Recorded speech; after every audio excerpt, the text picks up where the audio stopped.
Hello everyone and welcome to round 9 of season 16 wheel-to-wheel AL2, and we are here for the French Grand Prix at Circuit Paul Ricard. France has always had a long history of road racing, but in 1970 one man conceived the idea of constructing a permanent racetrack. Paul Ricard, the creator of the pastis drink that bears his name, set to work on building the new facility in Cassat Plateau between Marseille and Toulon. After 14 Formula One races, the venue last hosted a Grand Prix in 1990 before a revival plan led to a newly rebuilt track returning to our calendar in 2018. We will see 53 laps here of this 3.63 mile long circuit. We have 15 corners, 6 to the left and 9 to the right, and we are in the middle of the Pirelli range today with the C4 softs, C3 mediums and the C2 hards. Softs are set to last about 17 laps, mediums maximum of 28 and hards are maximum 36 laps. Mediums are 1.179 seconds slower than the softs and the hards are 1.769 seconds slower than the softs. Previous pole time here was set by Steve-O, which was a 1:29.2. So Vern joins me today and we will see how this qualifying session gets underway. How are you, Vern? Good evening, thank you very much for having me again. I'm doing very well once again this fine Friday evening. Yeah, just looking forward to another enjoyable race. If anything like last week is to go by, we are in hopefully for another treat this evening here at Paul Ricard circuit. Personally, not one of my favourites, I'm not going to lie. But I'm not going to use that as a reason to spoil this evening's racing. Yeah, we raced here on Wednesday and I didn't fare too well, but we did have some weather disturb the Grand Prix. Yeah, I was a bit unfortunate to miss the race on Wednesday. I didn't make it back home in time. I had an impromptu last-minute requirement that took me away from the action on Wednesday. But you're here with us today for qualifying, as you say, around Paul Ricard. And we've got Blood and Sand driving for Haas, first out to set his flying lap. Yep, so he's just coming up to the end of his out lap, choosing the medium tyre to begin with, which can be a good choice around here because tyre wear, I believe, is a little bit on the high side. As he comes out the final corner to get the run down the pitch straight down towards the first chicanes of turns 1 and 2. Bring the car to the right hand side. You have to be careful. The pit lane exit is also on this side of the track. Turn 1 hits the apex well. Turn 2, you've got to be careful not to turn in too early, cut the corner and running out wide. Literally, again, will instantly invalidate your lap. Turns 3 and 4 are very fast flick in, and it just gradually gets slower and slower as you work through turns 4 and 5. And then you wind it up through 6, try and get the traction as early as possible, through the flicker 7, down the long DRS straight towards the hairpins on turns 8 and the hairpins chicane, of turns 8 and 9. Fast entry into the chicane, and again you just wind it down as the chicane carries on, square the corner off, down to the run towards the flat out turn 10. Right hand flick, it's barely a corner in these vehicles, so you just navigate it as smoothly as possible, and then around the long lake apex of turn 11, bring the car to the right hand side as quickly as possible for turns 12. Again, another late apex, an acceleration zone for turn 13, but keep it again to the right hand side for the turn 13. Again, it's a relatively late apex, and then instantly into the final tight hairpin at turn 15. You want to get it squared up again and get the run down to the start and the finish line. The finish line very, very far down this pit straight, nearly towards where the pit lane exit is. And we start this evening with a 1:31.1. Yeah, very good time for the Haas car there, but then immediately beaten by Dino in the AlphaTauri, but he is on the soft tyre, and as I said, there is at least 1.1 second deficit between the two, so pretty much expected to see the kind of time difference there between the compounds. Yeah, it was a good time to start with on the mediums there for both. To be honest, for both Blood and Sands and the Maxi, getting into the 130 to begin with. It's such a difficult track to get the lap right. As I say that, 129 from Old Dad's on the medium. Because again, it is so easy just to invalidate your lap time and build up the warnings and track limits in the race.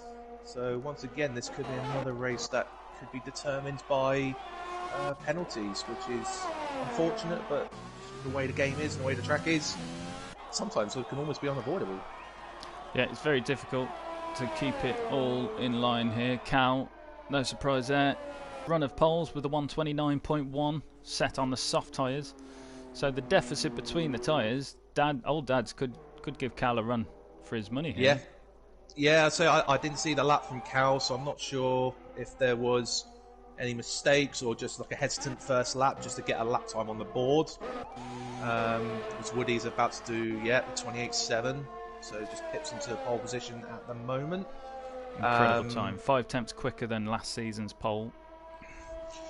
But this is definitely one of those tracks where you just want to get a banker on the board, and then you just wind it up and then just go for it and just hope you just hook up all the corners to get the perfect lap time out, which is almost nearly impossible to do around here. But incredible time from Old Dad's there, I must say. That's a very, very good lap on the mediums.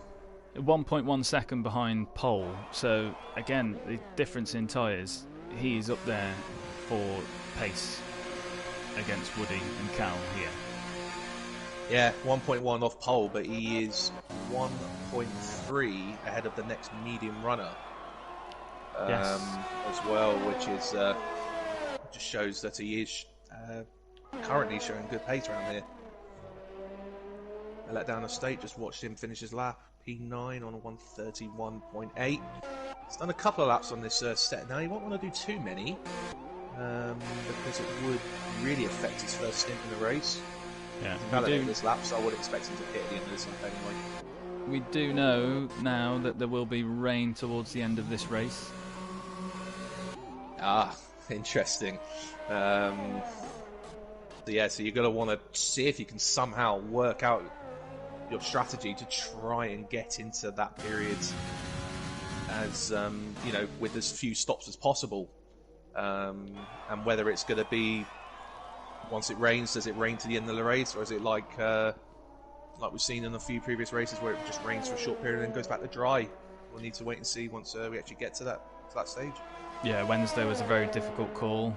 DRS was disabled, but he's only disabled for about 2 or 3 laps, and there was a couple of people who did opt to come in for the intermediate tyres, who definitely benefited for the first lap, but then as soon as the track tried to dry up, it immediately switched over, and the intermediate runners then ended up behind everybody else who'd stayed out on the slicks. So difficult conditions to judge, and even looking at the weather now, it's rather overcast.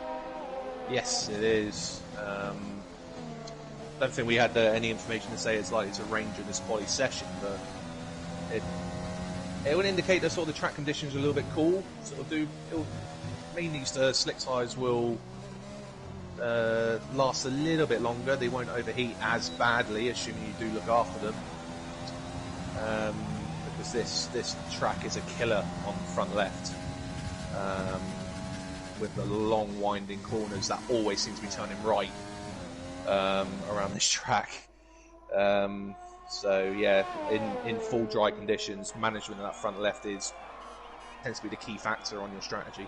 Yeah, it is killer to your front left tyre, and even just coming out the pits, it's strange turning right coming out of the pits. Yeah, it's one of the few very clockwise tracks, isn't it? Yes, it is. It's a very bizarre pit lane as well, because all of the garages have. Oh, did I just see? I've just seen some rain actually. There's some raindrops falling already. But this pit lane is one of the really odd ones, because all the garages are very early on in the pit lane, and it just seems to go on forever when you come out the garage. But then you've got, as I said on the first lap we were on board with, you've got to be careful when you come out of the pit lane because you feed straight onto the racing line. Yeah. And in race conditions, when when you're battling and you're hoping to get an undercut or a overcut or whatever the circumstances are, it can mean turn one can get a little bit fruity if you end up side by side with someone coming out the pit lane. Yeah, Dino just coming to cross the line now. Will he improve? No, he's down nearly 5/10 off his time, but he's not managing his ERS very well because he's starting and finishing his lap with an empty battery. Yes. Yeah, again, this track with the way the layout is and how long you're on full throttle for, it's not possible to get around a full lap on this track on hot lap mode with the ERS. So they have to decide whether they just stick it in hot lap and then just bite the bullet at the end of the lap with no battery power, or do they manage it and turn the battery power down through the slower sections of the track so that they have the battery power down the run to the finish line.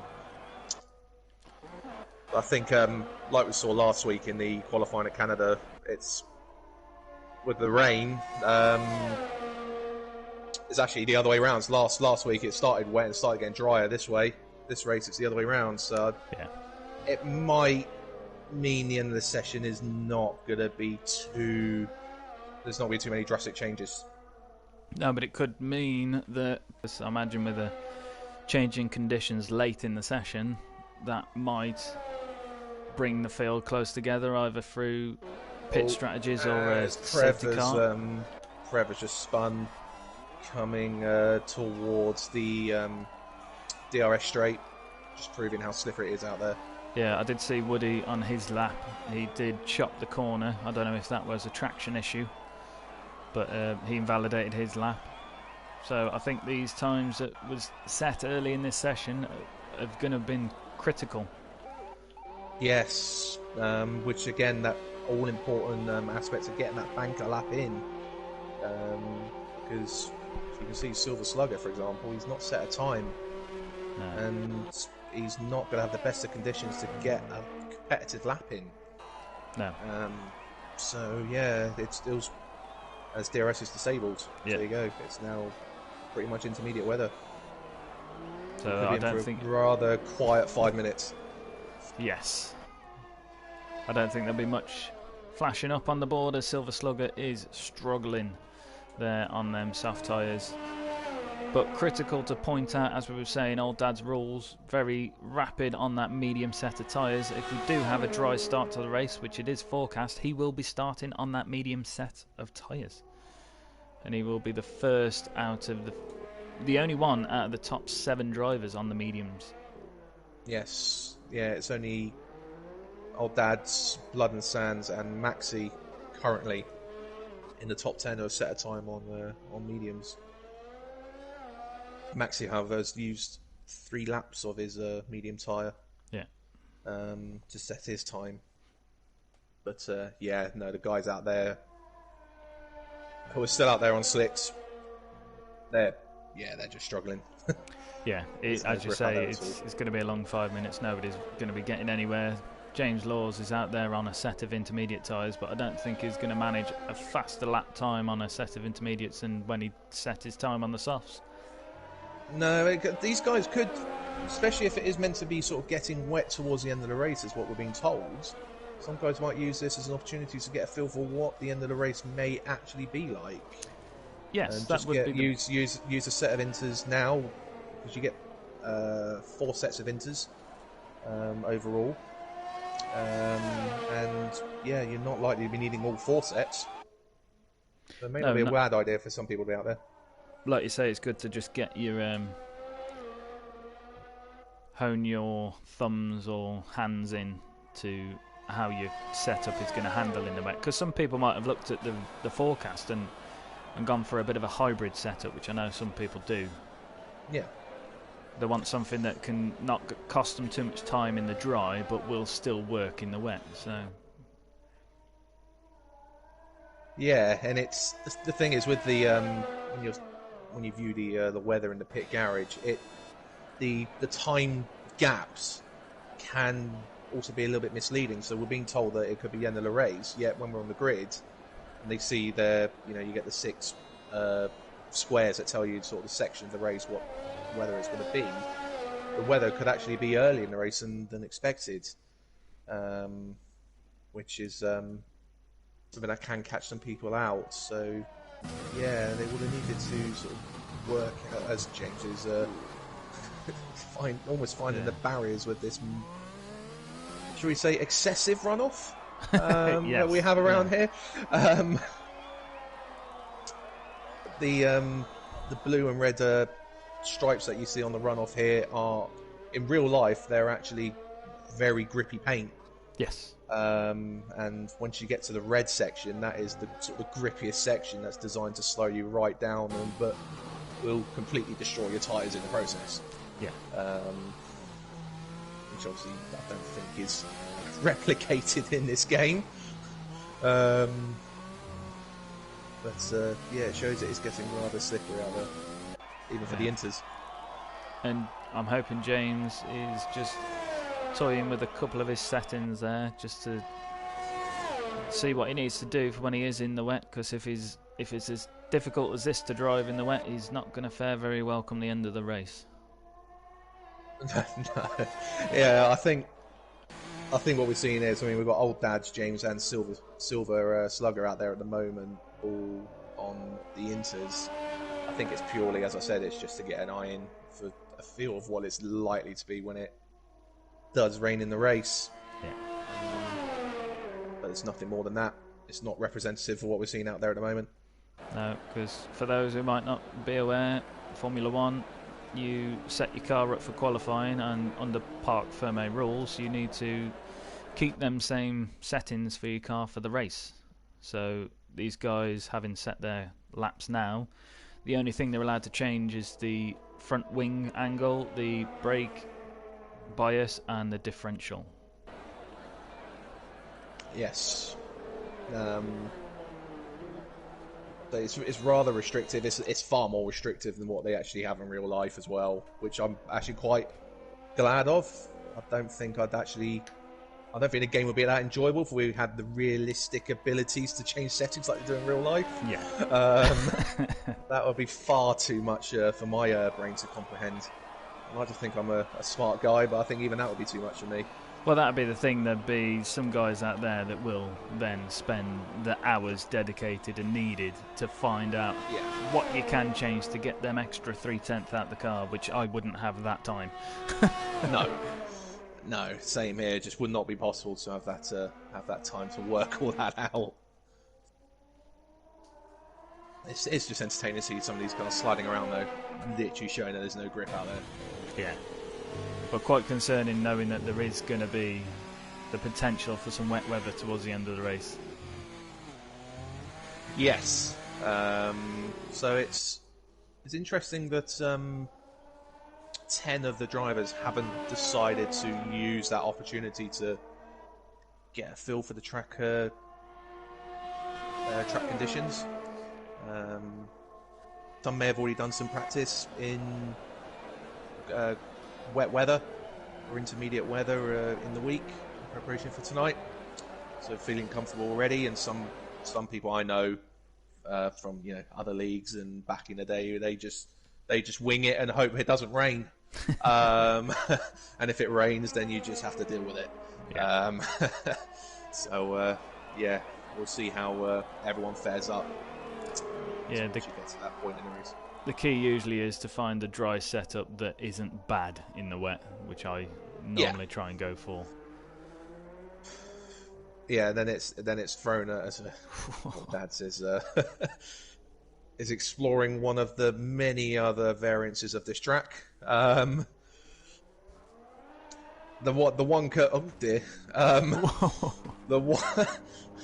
one thing that can catch people out if you try and find a setup, a dry setup that works well in the rain, or works okay in the rain if it's only going to be raining for a part of the race. The one thing you don't want is for it to be wet throughout. No. because it's not fun when it's wet throughout. No. Too much pressure and too much concentration to comprehend. Right, and that was our French Grand Prix qualifying session. We have Woody Wolfe picking up his third pole of this season. Only the top 3 drivers have won pole so far this season. So Woody keeping that run going. And then we have Cal in second place, Old Dad's in third on the medium tyres, most importantly. We have James in fourth, Dino in fifth, Prev in sixth, Sega de Cos in seventh, Blood and Sand in eighth, CHM in ninth, Maxi in 10th, A Letdown Estate in 11th, James Laws in 12th, and Silver Slugger in 13th, having not set a lap on the slick tyres and only being able to put in an intermediate tyre time. Yeah, so rather, shall we say, uneventful end to that session. Yeah. But they would have been, well, I'd like to think the drivers would have been fully aware that it was going to rain at the end of the session and to get a lap out there early on. Some drivers, not managing to get a representative lap, but that could have been either just down the track limits or just not taking notice of the weather conditions. Yeah. But this part, we normally have a 5-minute break, so all the drivers can have a short comfort break before going into a 100% distance race, as we're going to be having 53 laps here. And normally, this is a time where I review the drivers' standings, and we have Cal at the top with 253 points, 80 points clear of any other driver. He's currently got 4 fastest laps and 5 poles. His lowest finishing place is third, which he's only done once, and he's won 4 out of the 8 Grand Prix ran so far. But then on his tail is Woody Wolfe, having not joined until the 3rd round. Woody Wolfe is chasing down Cal, 80 points behind, with 1 fastest lap, 2 poles. Xerxes, who is on holiday today, so we are missing that Red Bull driver today. He won't be able to claim any more points today, but he does have a fastest lap and a pole position, and he's 85 points behind Cal. And then slowly we drop off the leaderboard there with James, Old Dads, and Sega de Cos. Sega is the highest finisher from last season that's racing with us today. He scored 3rd last season at his home Grand Prix, so he's probably going to be hoping for a good result today, but he was down in 6th or 7th place. But in the Constructors, McLaren are top of the AL2 table, 120 points clear of the Red Bull drivers, but it's a tight battle then for second because Ferrari are only 6 points behind Red Bull.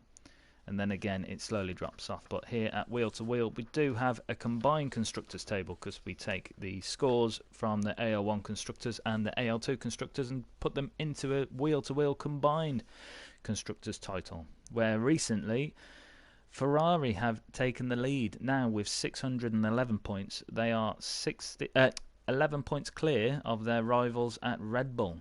And then it does massively drop off, and McLaren is 139 points behind. Although McLaren storming ahead in the AL2 standings, they are only 3rd in the combined Constructors, as the AL1 team is currently at the bottom of the Constructors title fight. Yeah, we'll gloss over that. Yeah, but Racing Point is clawing back. In fact, my table's wrong here because Racing Point is actually 3rd. So Racing Point starting to crawl back after Infamous Pillars was sat out for a few races. But we did have Xerxes fill in as a reserve in AL1 to try and score some points for us. So thank you very much for that, as that is affecting our Constructors title.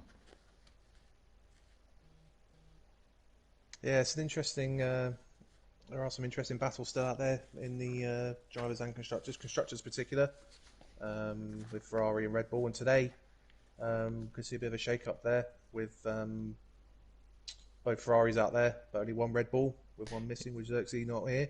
Yeah. So we could see a little shake-up there if Ferrari do manage to capitalise on the opportunity. And Old Dad's showing very good pace in the qualifying to show that might have a potential of actually happening. Yeah, I'm interested to see when this rain is going to fall, if it will. how these medium tyres will compare to the soft tyre runners at the start, because Old Dad's definitely got some pace at this Grand Prix here. So all to see, and I'm just hoping that we can have some more action, more drama, some more show of some wheel-to-wheel racing here for this Grand Prix than in that qualifying session. Cut short by the wet weather. We do tend to find that sort of in most leagues and tracks like here at France and other tracks where there is more runoff to play, you do tend to see a bit more, shall we say, ambitious attempts in overtaking than we would have seen last week at Canada, because obviously with Canada the walls are just there to eat you up. Where here at France you've got so much runoff because they've got so many different variances of this track available. There is just a lot of runoff around here, so you can go for a slightly more audacious move. If it doesn't pull off, okay, you run wide or you have to cut a corner, let the driver back through, but you're not likely to hit a wall here too regularly because you kind of, especially in certain corners, you need binoculars to see the walls here. Yes. So hopefully we will see all 13 drivers make it to the end here today. But you say this track's got a few different layouts. There is 167 possible track layouts for this Grand Prix. Obviously, Formula One, they run their only track layout, which is the one that we will be racing today. But one or two changes to that recently. Obviously, the pit lane entrance was moved. Yes, the pit lane was rather a tight entrance. It was as dangerous as the pit exit. Yeah. And part of me wishes they kind of don't have the chicane halfway down the back straight. I kind of wish that was kind of a massive blast. Yeah. As well, because I feel that would actually potentially generate more closer racing, where the chicane tends to sort of break up the action a little bit. The formation lap is underway. Yep. And we've got Letdown Estate, James Laws and Silver Slugger. They had free choice of tyres, and 2 out of the 3 have gone for the softs, where normally when you're starting at the back you would typically see the drivers opt for the harder compound to start the race when they have free choice. So is that a sign that the weather might be coming sooner than we thought? Yeah, just about to say, is that an indication that the rain might be coming towards the end of a soft tyre stint? Or can they do, say, just one stop, run 2 sets of softs to get to the rain? We'll have to wait and see. The one thing I will say, it is rather blue and sunny out there at the moment, so there's no indication of there being any rain anytime soon. But yeah, we shall see once we get through the first stint of the race in particular. Hopefully these drivers just can get through the first lap, especially the first sector, cleanly. And not have any wing damage or incidents occur that breaks up the pack and breaks up the battles that we can see today.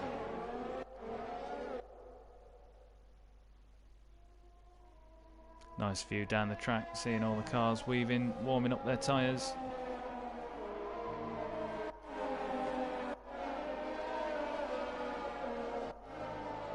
As you say, Letdown Estate having to bring home all the points for Red Bull this race, with Xerxes away on holiday. Yeah, and he's already on the back foot because he's 5 positions behind the nearest Ferrari, and there's another one 3 positions further up from there. Yeah, he's going to have to hope for either something to occur or just to have a good race and work his way up through the field to try and probably negate the amount of points Ferrari will gain on them. I think it's a case that they will gain just by how much. As I saw the tyre strategy for Prev pop up on that formation lap, and it looked like a 2-stop was the optimum if it stayed dry. Well, that's it. That's when the weather's going to fall. That's going to dictate the strategy. Safety cars might change it up. They all line up on the grid.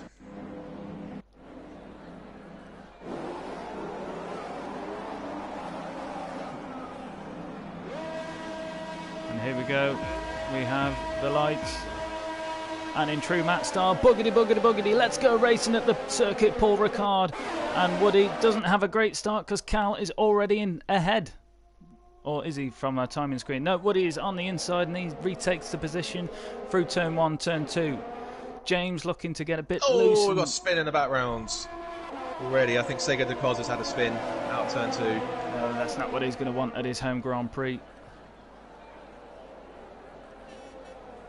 But yeah, so they're all just filtering through turns 3, 4 and 5 onto the back straight. Trying to work out the order again while the timing screen sorts itself out. But Woody, again, already a comfortable lead coming down into the chicane. He's not in any danger.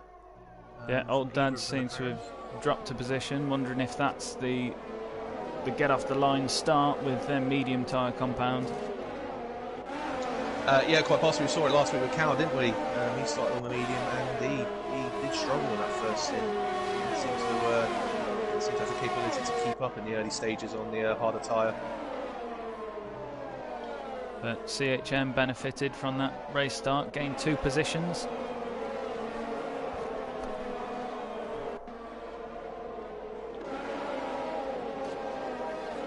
Yeah, and obviously, unfortunately for Seda Cos, losing 6 positions at the start there as a result of that spin coming out of turn 2. I didn't see if it was just a spin on his own accord or whether he did get a tap. I don't recall seeing any wing or any damage flying off the track. So at the moment, I would just assume he's probably just put on the power and let the rears and spun it.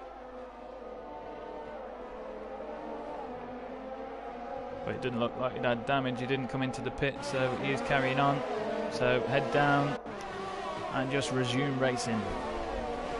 Yeah, he didn't lose too much time off the back of the pack, so it's definitely not all over for him. He can work his way through.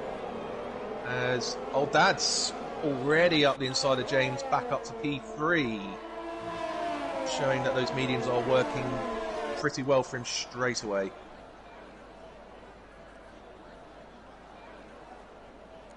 James trying to get the slipstream to reclaim that position, but Old Dad's got the straight line speed to not be too threatened by it, but he goes very deep into the chicane there.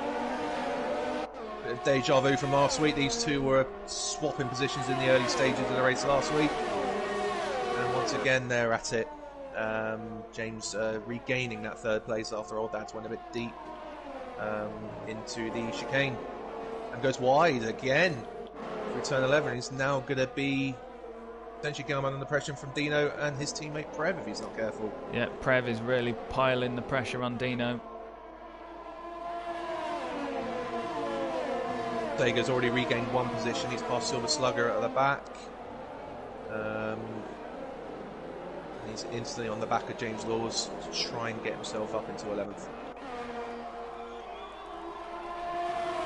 So DRS now enabled. So we have a train of cars behind James, who's in 3rd place. Woody Wolfie shut out in front, 2.5 seconds. And Cal, 3 seconds in front of his teammate also. Yeah, these two again showing that they're the class in the field. But once again, Woody making life very difficult for Cal by just putting the hammer down and just running away. We'll see if he can maintain that or pull away further. But yeah, he's way out of DRS range, so he can instantly start saving battery, saving fuel to help him later in the race. Yeah. James goes very defensive. Very defensive. He's got 2 cars chasing him down with DRS, and Old Dad fires it across the chicane and takes a position, but he's off track quite a bit, so James retakes that position, but that gives Dino the advantage. Dino now up on the inside, coming down. Dino's got no though. He's used up all his overtake already this lap as he has a wiggle through turn 10. Oh, Dad's once again wide for 11. Yeah, I'm not sure if Dino was putting him off on the inside, not really sure where he was. So Old Dad's went super wide there to make sure there was no collision. But plenty of action in these opening laps now. Yeah, it's all very tight again from P3 back down. again, don't know where to look, as Old Dads gets the first penalty of the day. He does, but he did spend a lot of that lap off the track, but he's got absolute epic pace on that harder compound tyres. And that's what I was saying in qualifying. You can go a bit more ambitious and not hit a wall if it doesn't come off. He's lost the position to his teammate, but he's kept himself in the action. Oh, and Dino now picking up a penalty also. But Blood and Sand, I can see him in the background. I've seen him. He's done well last week, and I think he's going to be trying like a bear to improve his position here. Pretty much everyone from 4th down all got DRS. So it doesn't mean there's going to be too many moves into the chicane here this time round. But Old Dads is looking rather wanting to get back past Dino to try and recover the positions he's lost in these opening laps. I can't believe the pace Old Dads has on that medium compound. I mean, everybody's dropped back from Woody and Cal. They're in a league of their own, but Old Dads is the one that should be the slowest on them tyres, but he's rapid. Yeah, it just shows that if he was able to get a clean start and break away from this pack, you would expect him to, just simply be probably either on his own or just sort of in touching range of Cal, to make sort of the top two's life a little bit difficult, knowing that they would have to stop earlier. Old Dad's having a look around the outside of Dino coming into turn 1. Dino, I just spotted, he's missing his right end plate, so that will be damaging to him, but... Oh, he has. James now picking up a penalty as well. Again, very early stages to be picking up 3-second time penalties for track limits. Old Dads and Dino both getting a bit loose on the track limit lines.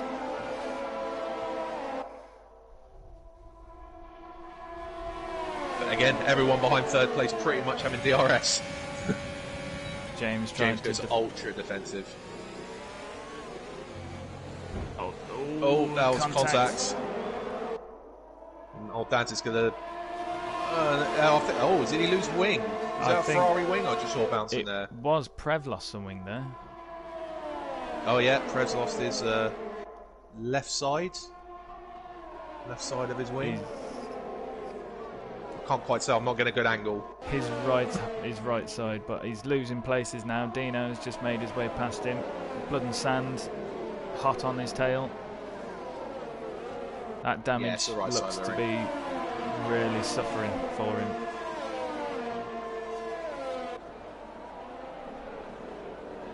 Sticking with it. Yeah.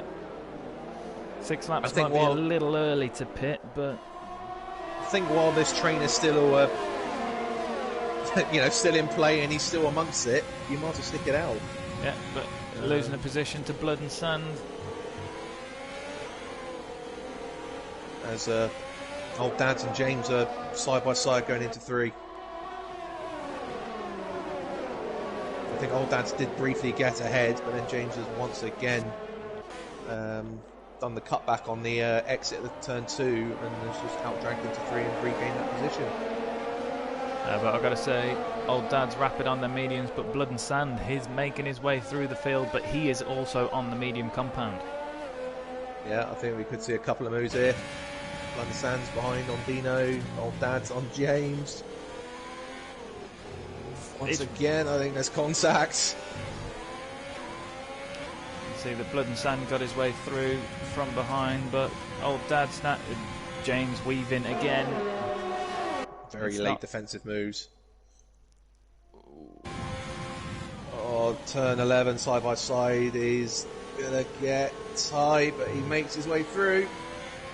Old Dad's back up to P3 and probably again one of the best parts of the track because assuming he doesn't lose the rear, and he would have broken away.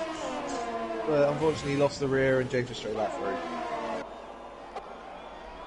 He's got to be careful, it's Blood and Sands, as you say, coming through the field on those mediums as well. Yeah, Blood and Sand gained 3 positions now from this Grand Prix, and not just that, it won't be too long before these soft tyre runners are going to be feeling the effects of the degradation from this track, as Old Dads is now looking to make a move into turn 1, and he does. He's ahead of James, but James is coming straight back after turn 2, up onto the inside, heading down into turn 3. James has the inside line, and he does take the position. Blunt Sands is going to capitalise, I think, here. Oh, he thought about it. He thought about it, but thought better of that time round. That would have been an epic move to just slip straight through behind James as he made his way past Old Dads. Again, the rundown with DRS. James, the only one without the wing open. Again, defends the inside line. It is literally like a deja vu from the previous 2 laps. This time Old Dads has made it stick. Can he now hold on to keep in front of James? James has used his battery, which he's already pretty much used completely now, to fight back. You think, oh, that's a bit of a late lunge to be thinking into there. Yeah. Old Dads holds on this time. Now, can he break away? I think he probably can. He does. I think Old Dads has got a fraction more downforce because he just seems to be all over. Oh, and Woody's pitting. He's in the pits. That's an early stop. I don't think, well, I wouldn't expect there to be any damage. He's been out in front on his own, so that's just an early stop off those softs, and he's now going to find himself right at the back of this train of cars. Does he know something? Sega the cars. Does he know something we don't? If that is a choice to pit, then you definitely wouldn't want to feed yourself amongst this lot. No, but he is charging his way back through. These mediums seem pretty powerful, but he couldn't find his way around the outside of CHM there. This is the problem now. I mean, there you go. That's 3 times he's been off track in that half a lap. Yeah. And I think he's more taking evasive action to avoid damaging his wing, but the problem is he's now taking penalties. Because he's got this accelerated pace compared to everybody else. I think he wanted to get past CHM, but CHM wasn't expecting him on the outside. So I think Woody might have even took him off track there. It was, it was close. It was very frantic. With Woody coming straight out of the pits. And you can just see the grip advantage he's got. Because not only has he passed CHM, he's done Prev, and he's now looking at a letdown estate who has left him no room. He did, yeah. But see, a letdown estate had the inside line, so he's fully entitled to that track. But Woody, very impatient. But it's because he has absolute rocket pace in comparison to everybody else. And Blood and Sand has got past James. When did that happen? Oh, yeah. That must... As James gets another penalty as well. Blood and Sand, yeah, must have... that must have been down into the DRS straight, or James has just made a mistake. We just haven't seen it. But Prev really wounded by this front wing because he's just losing position after position. Sega Dakar's trying to reclaim his race, now up into 9th, but he's in the mix with these. Oh, he runs into the back of Prev because Prev is struggling with the lack of downforce at the moment. Sega's going to take out the Rolex board.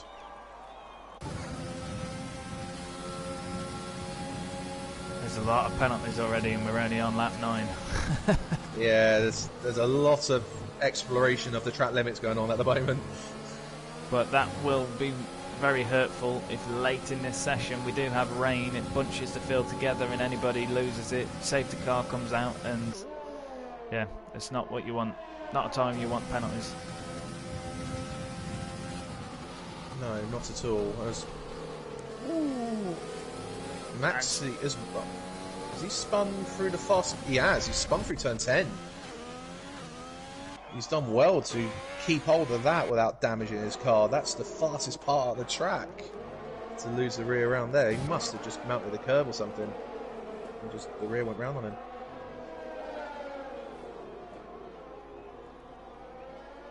Oh, he's started on a medium, so it won't be that his tyres will be wearing down. Woody moving further up the field, just past Dino. Sega into the pits. All that work is done now, all undone from that pit stop, but having seen Woody pit and now Sega pit. Yeah, Sega might be looking for the undercut here to try and jump the guys out in front of him. It's Woody again just using his traction to get past James. Such a pace advantage he's got on those fresher tyres right now. It's relentless. The problem is he made the move before the DRS detection, and James has just blasted alongside him. That means Woody's having to go defensive. Oh, what's happening? and there? Old Dad's is off. Virtual safety car. Old Dad's has no front wing, which is not what you want in any Grand Prix at any point, to be fair, let alone lap 10 when you're on a medium set of tyres. I'll tell you what, that VSC has come out perfectly for Cal. He was at the pit lane entry. He's chosen his time now to pit, and this will give him the advantage over Woody. Yeah, it won't be a free-piece pit stop, but it will be a cheap one. Yeah, it was good thinking there from Cal. Okay, VSC's back in. Silver Slugger with a drive-through penalty, speeding under the virtual safety car. Where is Woody? I think Woody is still safe. Yes, he is. Yeah, the VSC didn't stay out long enough for Cal there. But he would have closed the gap a little bit, though. That's some epic pace to get that early pit stop in, romp through the field, and under a virtual safety car for Cal to pit, and Woody still to come out in front. Yeah. And Old Dad's has gone hard. Interesting. I've done no testing on the hard at the moment at all, so I've no idea how they feel around there. There might be a good tyre, just for the durability. But again, is that a sign that the rain's not coming anytime soon? Well, possibly. I mean, the hard tyres will last about, well, Pirelli say 36 laps, but everybody else says about 30. Silver Slugger, in getting his penalty, is now sped in the pit lane. Oh. Missing his friend Kirk on the stream, throwing some comments in there. He's would have had a feast today. He may still join. He may hear that he's in here and decide to join later. You never know. But let's have a little recap, because we've had some positions swapped there. Where am I looking? I want to see the positions changed. Blood and Sand currently leading this Grand Prix, having gained 7 places, currently the biggest gainer, but shortly to be joined by a Letdown Estate, who's also gained 7 places. But Blood and Sand is on the medium tyres, a Letdown Estate is on the soft tyres, so he will have to pit soon. But we have another yellow flag, which is in the shape of Sega to Cos. And I just need to point out as well, I think we missed it, so there was quite a lot of penalties that occurred after the VSC. Blood and Sands, unfortunately, has got to drive through as well. No. For a penalty under VSC regulations. So he's got to serve that in the next couple of laps. Oh, that is suffering as he just loses the race lead to Woody. And Prev as well had a drive through as well. It's very unforgiving, this game, when it comes to your Delta and the virtual safety cars. Yeah, because it's so sporadic in how quickly it sort of loses and gains time around the corners. You've really got to find that, sort of work out how fast or how slow to take each corner so you don't end up too far into the red on the Delta. Old Dad's, he's off again. Turn 7, and I think he's lost his wing again. Yeah, he has. Them hard tyres proving not to be a very sensible option, because although they probably would take you far into the race, they probably take a good few laps to warm up, so traction will be tricky. I think Blood and Sands is serving his drive through at the moment.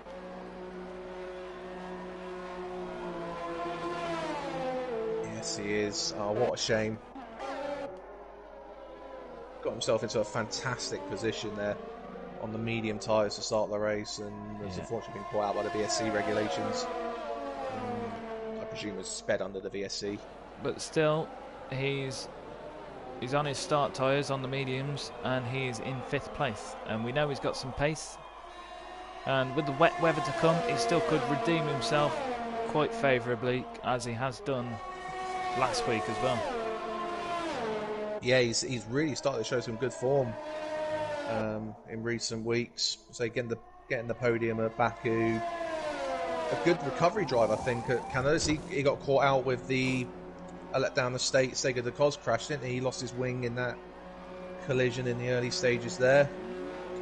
Recovered well to a very good finishing position. I think it was 5th on the road at Canada. So yeah, showing that he's really improved his pace over from when I last saw him race before I joined Wheel to Wheel. Most certainly.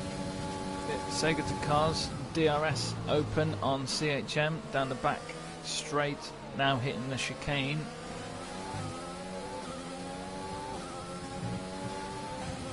We've got Maxi and James side by side through turn 11 as well. James on the fresher mediums getting back through. A letdown estate pitting now, 12 laps on his soft tyres. Still an outstanding show from a letdown estate to be up in that position this part of the Grand Prix, and I think if he gets out the pits pretty soon, he's still going to be in quite a good position.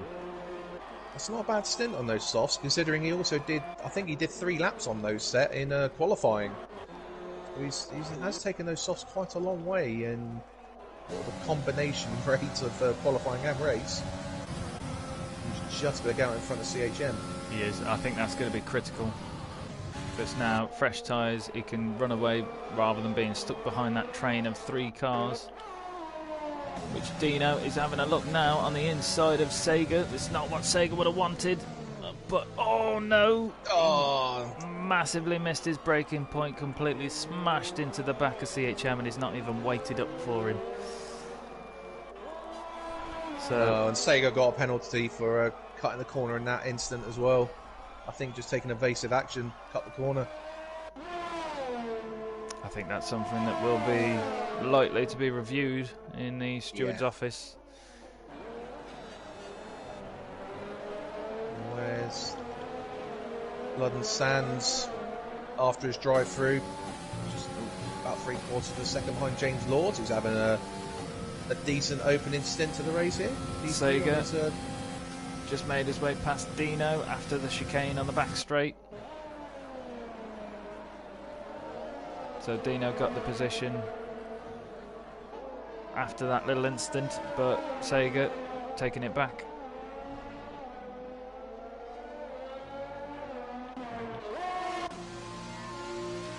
And Maxi in the pits, 13 laps on the mediums. Yeah, that's a little bit early, I'd say, for racing on the mediums, but he's going for another set of mediums. Unless I know something we don't. Again, weather could be coming in 15 and he's just thinking, let's stick some fresh tyres on. I've done that a few times before. But Blood and Sand in 4th place. He's looking at the back of James Laws, both on the same age tyres.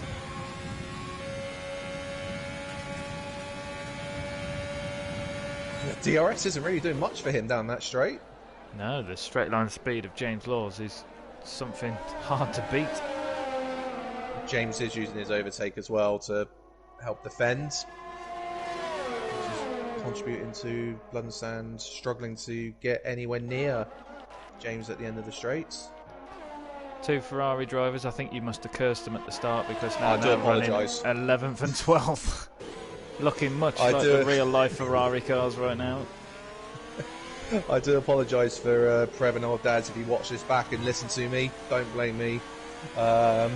Just calling it as it was at the time. I was quite impressed with them though, because old dads was in the pits getting a new wing, and Prev came into the pits, and I thought, oh no, he's going to be held up, but Prev was serving his drive-through. So they went through seamlessly, which is why they're so close on track now. But I'm missing Blood and Sand getting his way past James Laws on his DRS straight for the start-finish line.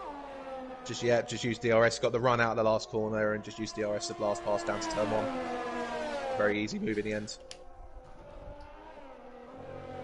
Trying to work out where people really are in terms of strategy, because it's been so frantic with people having to pit for damage. People have had drive-throughs. Trying to work out where people actually are once they've all made their first or even second stops in some people's cases. The order you see right now is definitely not the outright order to expect in probably 10 laps time even. No, but I think the only thing that we are to expect, which is quite standard, which is Woody and Cal racing away from the field. 23 seconds in front of Blood and Sand, but Blood and Sand yet to pit. But will Woody regret pitting as early as he did, which then, in a way, caused him to get the time penalty he's currently driving around with? Yeah, because Woody and Cal typically don't get many penalties.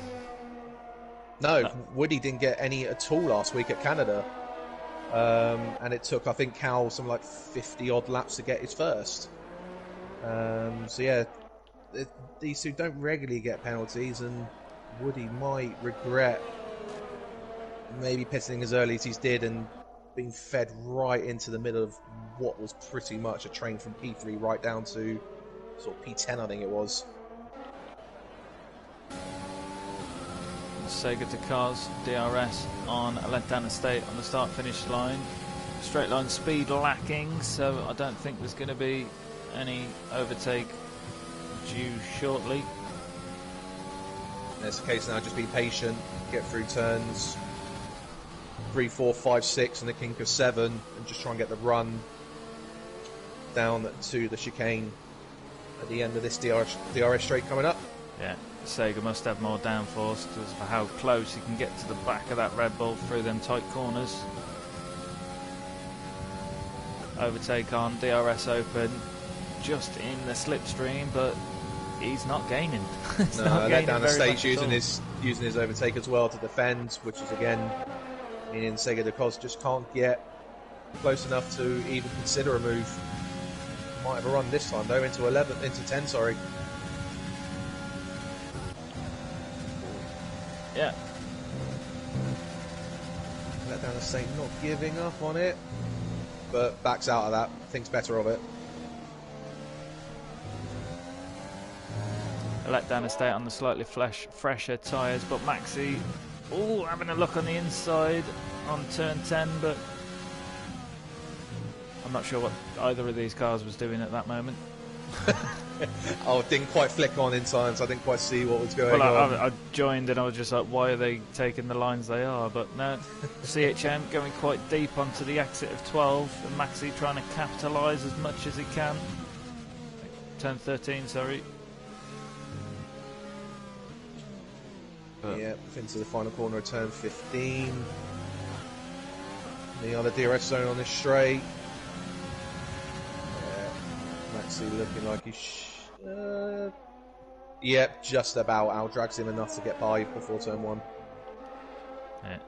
CHM's got a bit more overtake though, and he will have the DRS assistance if he can stay within 1 second.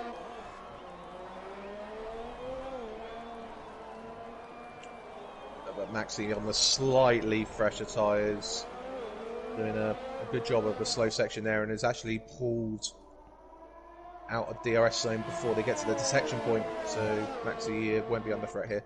He did, and I think that was probably critical there.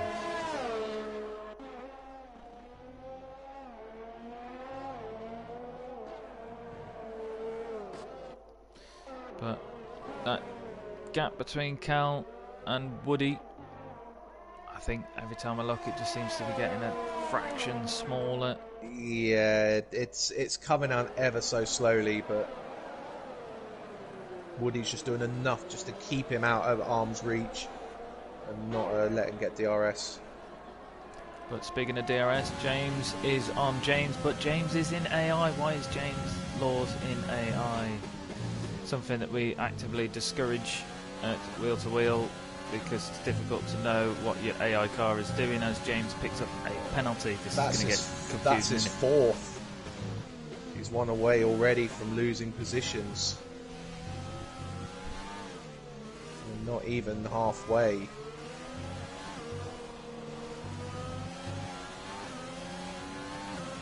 I think the AI of James Law very slow through there.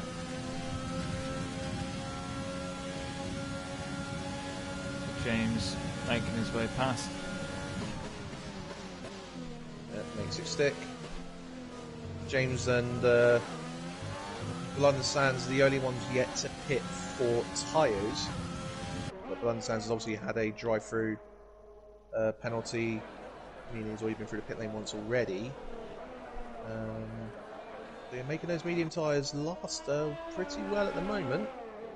Yeah, I mean, drivers reckon that you can take them 20 to 25 laps depending on your tyre management. Pirelli reckon 25 laps, but I must now jump to Cal, who's now in the DRS window of Woody.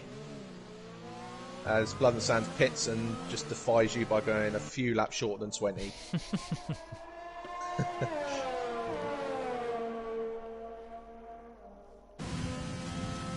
Cal's dropped quite a bit back now, but read a comment out on the stream. Dave J, 2013. How's doing, Bloom? Is that Vern with you in the commentary? It is. It is indeed. Good evening, Dave J. Dave another, J. Another racer from Race Station from my previous website. Someone I've known for a good few years now. Yeah, he's also an ex-wheel-to-wheel racer as well. He was in wheel-to-wheel for a good number of years. Yeah, I think he raced on both websites at the same time at one point. Yeah. You always get that sort of crossover between leagues. There's plenty of drivers I know from other leagues, in other leagues, currently active, and almost like a bit of a market out there for drivers. As I said, at the commentary in Canada, there's just something about league racing that just entices people to want to participate in one way or another. Yeah. Whether that be for commentary, racing, or just reserving. Something always wants you to be a part of it somehow. Yeah, it's just having like-minded people in a lobby with you at the same time, where they, I want to say, take it as seriously as you do. Yeah. Yeah, I mean, there is an element of seriousness to it. It's league racing. You are being competitive out there, but you've kind of just got to remember as well, it is a game. So if something does go wrong, you do have a collision. You know, if there's a disagreement out there, okay, you can sort of debate what happened, but don't let it get the better of you. Yeah. Because it's not like out in the real world for the F1 drivers. There is no danger to what we do. We just do it for the fun of it. Yeah. And like you say, it's all about mental health. I think a lot of people, certainly in recent months and last year, just using these platforms as an escape.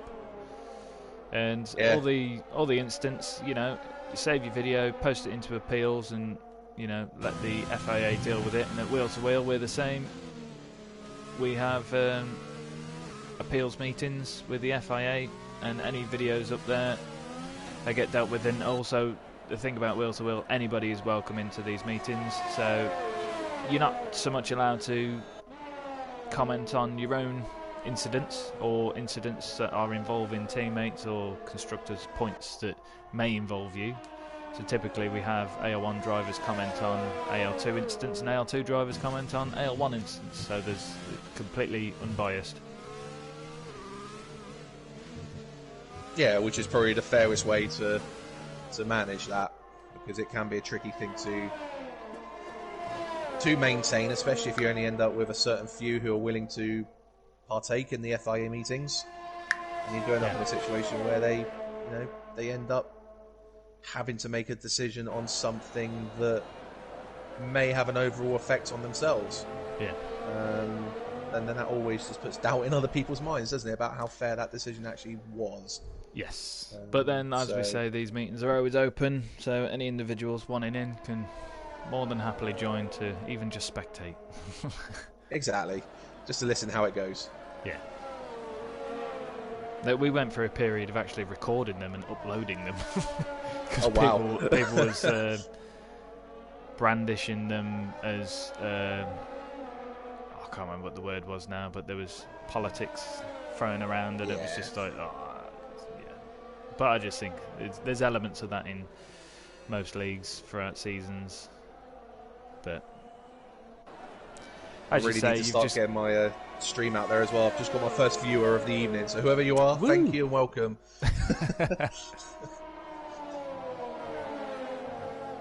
And Dave J again just saying, how's doing all? I was doing all right. I hope you're doing all right as well, Dave. I haven't spoke to you for quite a while now, to be fair. No, so again, I haven't had any messages or haven't spoken with him since sort of race station kind of got to a point where it was struggling to continue. I think Dave J. I think he stopped racing around Spain on our season, and then it kind of came to a halt, a race after that. Just due to just getting a struggle in terms of getting enough members to partake in the races. For one reason or another, I'm not going to get into it, so I don't want to cause a stir for anyone who may be listening that may know about Race Station and whether they're a former member or not. But we have Blood and Sand on the back of a letdown estate. A few people now inside the DRS window. Cal still struggling to catch Woody, but at the moment Blood and Sand DRS is open, slowly gaining on a letdown estate who goes very defensive on the inside, heading down into turns 8, 9 and 10, and a little bit of collision there, but nothing too serious. Blood and Sand trying to capitalise on the traction, and he does, coming out of the chicane, and is up on the inside and past a letdown estate before turn 10.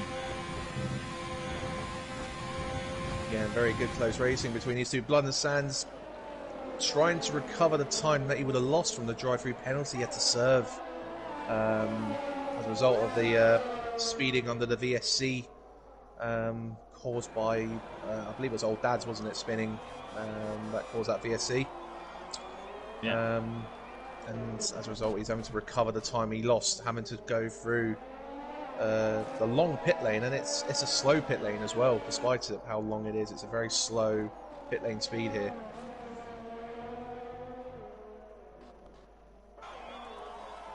As James Laws finally comes into the pits for the first time.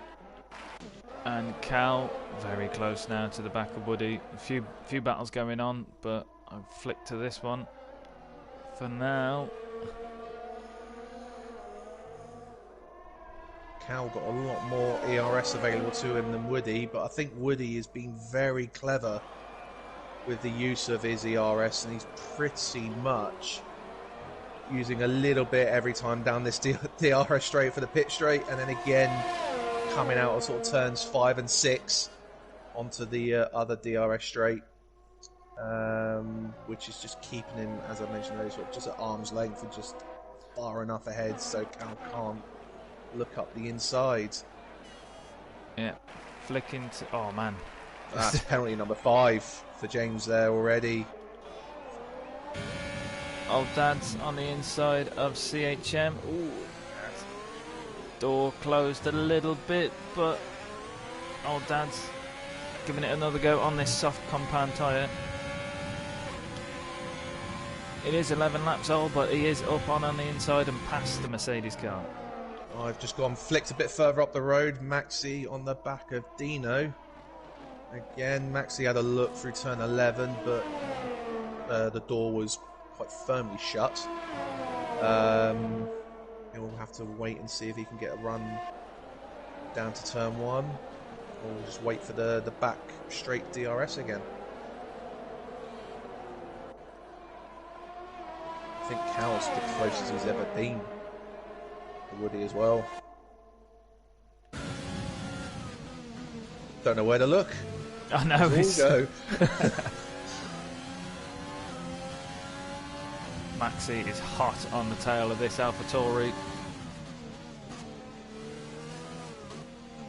Oh, and Woody's pit. 14 laps on the medium. 17. 17, sorry. Yeah. It flicked. It flicked to Cal as a leader then. So I read the wrong. So yeah. Still a little bit early, you'd say. Yeah. But again, is he condensing his strategy down because he knows there's some wet weather at the end? But Maxi struggling for the straight line speed, and he tries it under braking down into the chicane, but Dino still ahead at this moment. And again, the run down to turn 10. Dino does have some damage on his front wing. The left side of his wing is missing, the end plate. So I think that is why we've been seeing Maxi on the back of Dino. I don't know how Dino has managed to damage his wing there, but he's definitely missing the left side end plate there. Yeah. Maxi doing a great job sticking it round the outside there, especially with Dino having damage to his left end plate. Just meaning that he wouldn't have the turn in right, and No. Maxi was right on his outside. Sega de Cos is closed in on James. I mean, this will just compound it a little bit more for James, won't it? He's up to 5 penalties, and he's at risk of losing a position on the track as well. Yeah, well, Maxi just got that position off Dino and now picked up a penalty as well.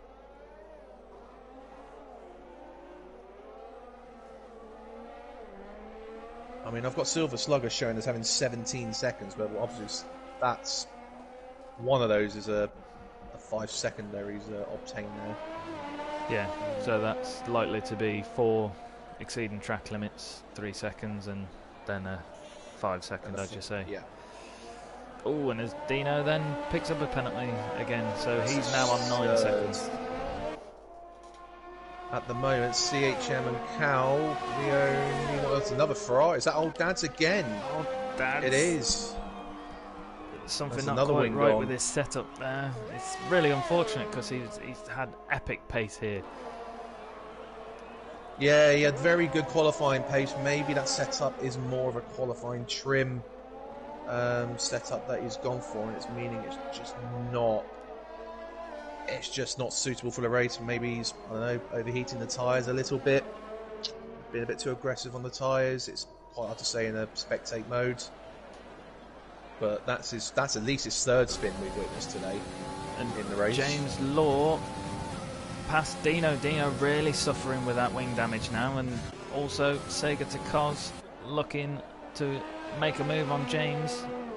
DRS assistance again to help with the overtake. Oh, Cal sped in the pit lane. No! Just as I was saying, he hasn't got a penalty. He's gone and sped in the pit lane entrance. Yeah, I think he was going into the pits at the same time as Old Dad, so that'll be interesting to see.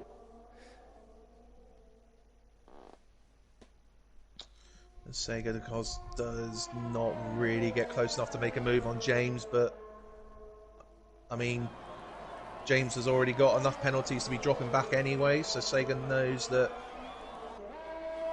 he doesn't have to be as risky in a way with making a move, knowing that he would gain that position at the end of the race anyway if things were to finish the way they are.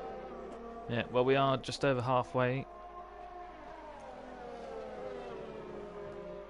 So interesting to see how these strategies will play out, because it does seem like both Cal and Woody pitting early on their mediums.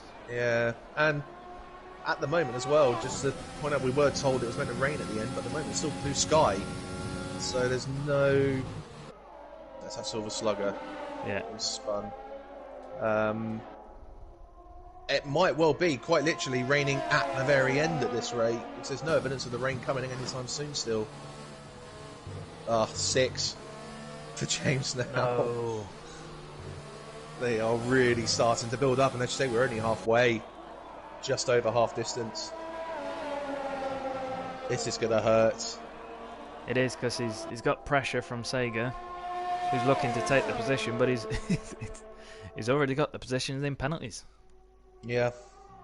And he's got Blood and Sand not too far behind and slowly closing in on these two as well. Yeah, Blood and Sand on much fresher tyres. Again, Sega having a look around the outside to turn 10. Very close wheel-to-wheel action there. There's no real opportunity to go around the outside of turn 11 unless you're mad, I think is the best way to describe it.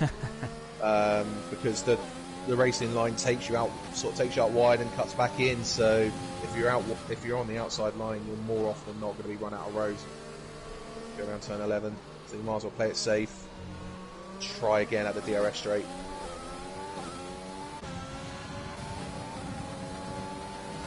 Sega closing with DRS now, looking on the outside of turn 1. Oh, but James was still on the inside, and James has now spun. I didn't have the best angle there from the external view I had. It did look like Sega had a sort of a car's length down the straight, and James was later on the brakes. But as I say, didn't have the best view, so I'm not going to partake in any opinions. Yeah, difficult to say. I think best call for that is the individual's point of views to be uploaded for FIA to review if anybody feels appeased by that incident. But James Laws now within DRS range of Maxi. James Laws, I think we previously mentioned, had got some rapid straight line speed. Yeah, I can't remember who it was behind him before, but they were not making any inroad on him whatsoever down the straights. So yeah, if James gets anywhere near, as he gets a penalty, he does chop that corner. If he gets anywhere near the back end of the car in front, he's got a very good opportunity to making that move stick for even before they get to the corner. Ooh. I'm not sure what happened there, whether it was dirty air or lack of concentration. It almost like he just got too close to the back of Maxi and just nearly got caught out. Yeah, just bailed.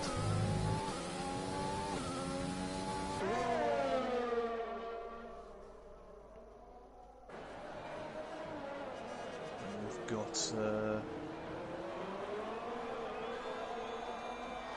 Prev on the back of Dino there, just trying to work out so that there's a racing point in front of him that has just been lapped by Woody.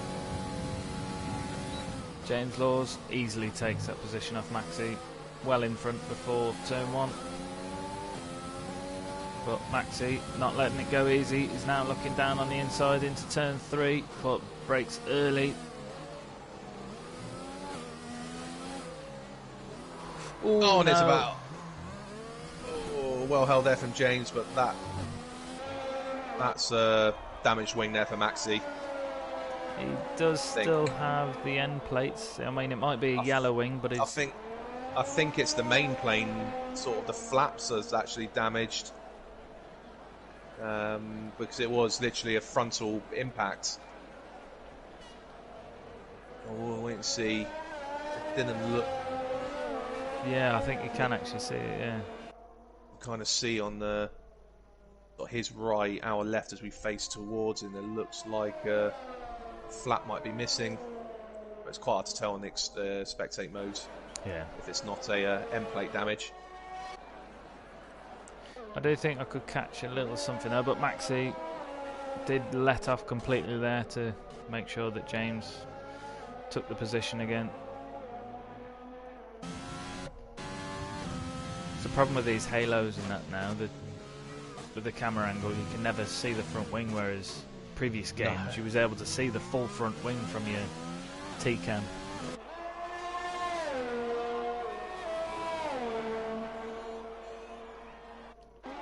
At the moment you've got Blood and Sand still making small inroads on Sega, down to just under 2 seconds. And you got Prev just outside of DRS on Dino. But again, at the moment, we've got a bit of a spread as we start the sort of second half of this race. Yeah, and CHM the only driver to not yet have a penalty. But let's go back to a few comments on the stream. Dave J asking, where's Dastardly? He's AL1, yeah? And he was AL1. He's took a season out, so he is away for the moment, but he does pop in to say hello now and then. And I've got a Mr. And he said, I've just written a song about tortillas. Or actually, it's more of a rap. Come on. And then he says, where's next week's race taking place? Next week is Austria. So it's Sega to Cars pitting there on the 21 lap old softs. And then Dave J saying, Devil says, hi Chubby, give Vern a cake. Nice. Devil is a frequent watcher and used to do the commentary with me back in the day. Yeah, and used to race in the non-assist league with me in the race station as well.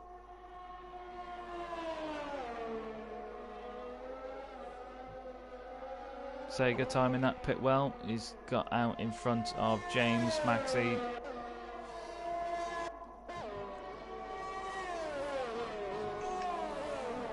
So I'm trying to predict now because Woody and Cal have gone quite early on a lot of their pit stops. Yes. The cloud is gathering slightly. Are we due to see some rain in about 10 to 15 minutes, as Jeff would call it?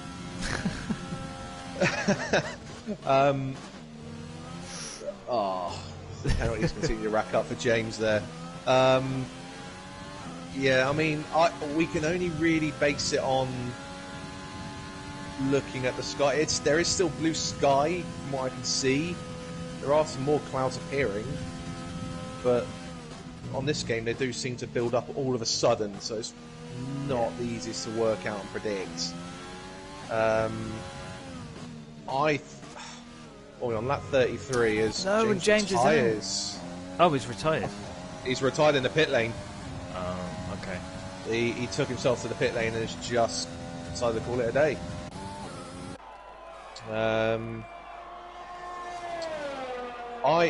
Do you know what? I think we might not be seeing the rain until, at least sort of around between lap 45 and 50, you know. I think it could be a last sort of 10 lap struggle. Or again, sort of where it doesn't really get wet enough for the inters and they just slip around on the slicks at the end. Because the clouds aren't building up quickly enough for me to think they'll be in the next 5 laps. So it's I think these guys are gonna potentially have they might even still finish on the slicks, but it just being right on the teetering edge of it, getting to the point of inters. But it's difficult. But I'm gonna estimate sort of around sort of lap 47, 48 before we start seeing the rain taking effect. That'll be my estimate. I'm just looking, trying to think, could Woody or Cal take them tyres to the end? And I think it's possible. It should be possible. Based on how short their stints have been so far, you wouldn't probably expect it. No, that's what I mean. It wouldn't make sense as to why they've cut their stints short to then go to the end on these tyres. Yeah, we can only presume they've cut them short to make it a bit more optimum for when the rain does arrive. Yeah. As let down the state pits for another set of mediums. But yeah, so either they're hoping the rain arrives at a certain point, and if it doesn't, it might mean that they'll have to run a little longer on this set. They should. What are we on? 19, 20 laps to go. That's, you know what? Even on the mediums, that is a push to do sort of 28, 29 laps. In Woody's case, that would be. No, I think they'll turn this into a 3-stop if it stays on the slicks all the way through. Anyway, just because of how early they've pitted up until this point.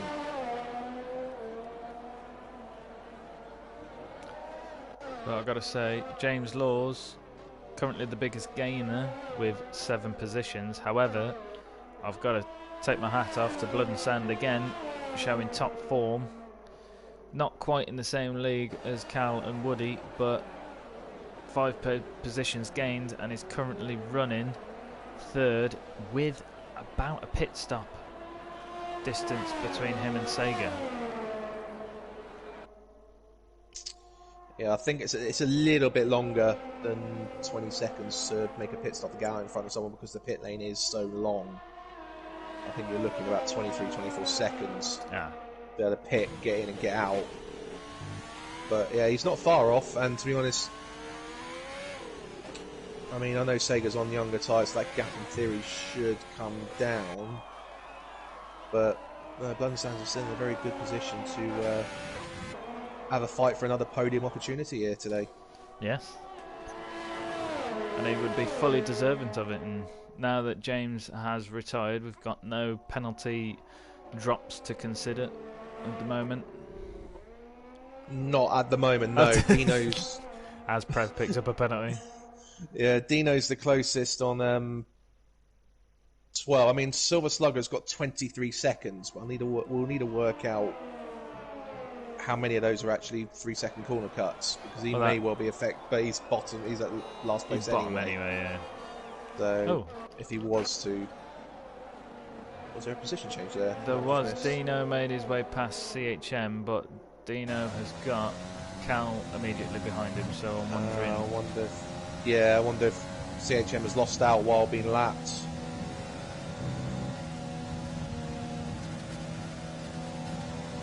So either clever or cheeky, whatever happened there.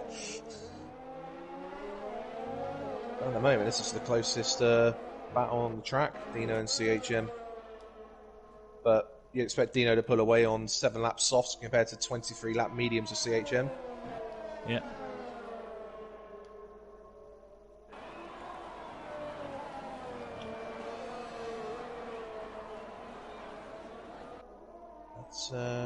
Yeah, again, it's just I think we're waiting for the next round of stops, really, or for the rain to arrive. Cal. He's got another penalty. This time a 3-second track exceeding limits penalty. And that's the other thing we've got to remember, that Cal's got a 5-second penalty for speeding in the pit lane. If he was to pit, that'll get served in the pit stop. Yeah. So if it does rain and they have to pit for inters, Cal would lose out in that pit stop phase. Whereas at the moment, if they were just to go to the end, it would just get applied at the end of the race. Aldaz and Prev having a tussle. Very close. Not leaving themselves much room for error there.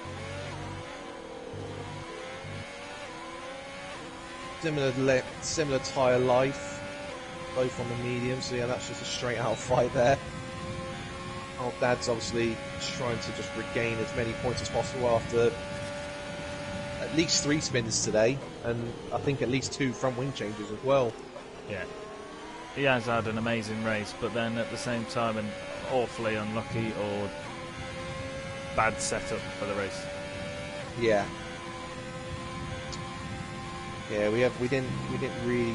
Well, I didn't catch on my streams a couple of his excursions in this race, so not really able to tell whether it was contact or just spin on his own. But the fact it's happened 3 times is just, yeah, he's just meant that he's been doing nothing but catch up the entire day. But he has had a podium and he has had a fastest lap this season. His highest finish this season is 2nd place.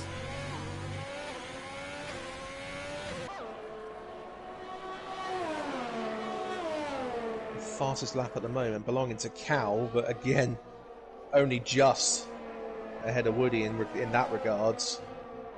Those two have set times in the low 33s. No one else in the... Oh, sorry, Old Dad's a 33.7. Apart from that, and Dino a 33.8. Everyone else 34s and 35s.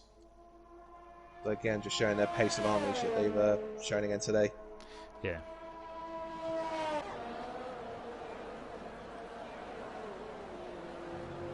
I mean, there is space in AL1, and we have done it previously. Steve-O, he did drop down from AL1 to join AL2 because he said he was struggling, and then he sort of ran away with 8 race wins in a row. So he's like, nah, you got to go up to AL1. Yeah. Leave the fight for the AL2 guys, and these two are looking a league above the rest, and we have a league above the rest, so there might be a day where we call it to move them up. Yeah, it would seem pretty inevitable that they would end up in AL1 at some point, with the fact those two are always in close quarters with each other, and then there's 50 seconds, 45 seconds to Blood and Sands back from Cal. Cal then adds a bit more time to his fastest lap. Yep, now in the 32s. Old Dad's making the move on CHM down the pit straight. Using his younger medium tyres there to good use.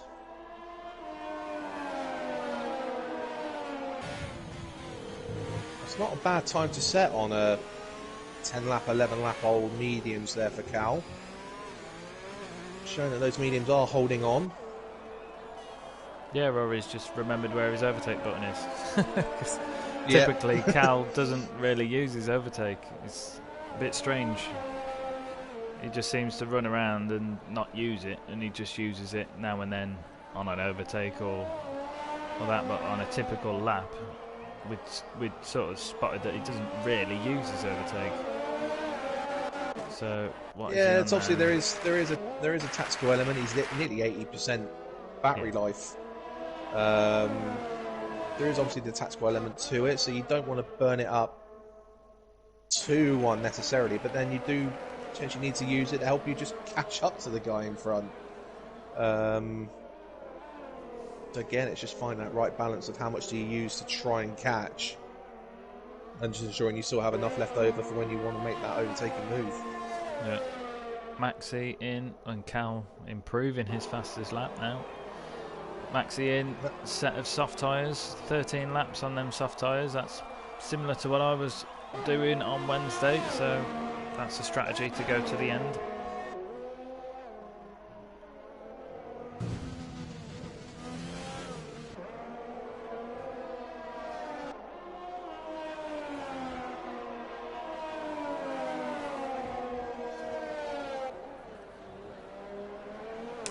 Prev, another penalty. That puts him on 9 now. Maxi behind has only got 6 seconds. But I think Maxi won't be behind for long on these super fresh soft tyres. Going to have to be a bit of an outbraking manoeuvre, but with the fresh softs it should give him that potential. Yeah, he's through. Yeah, kept it on the outside all the way around and did a good job on that overtake. Oh, excuse me.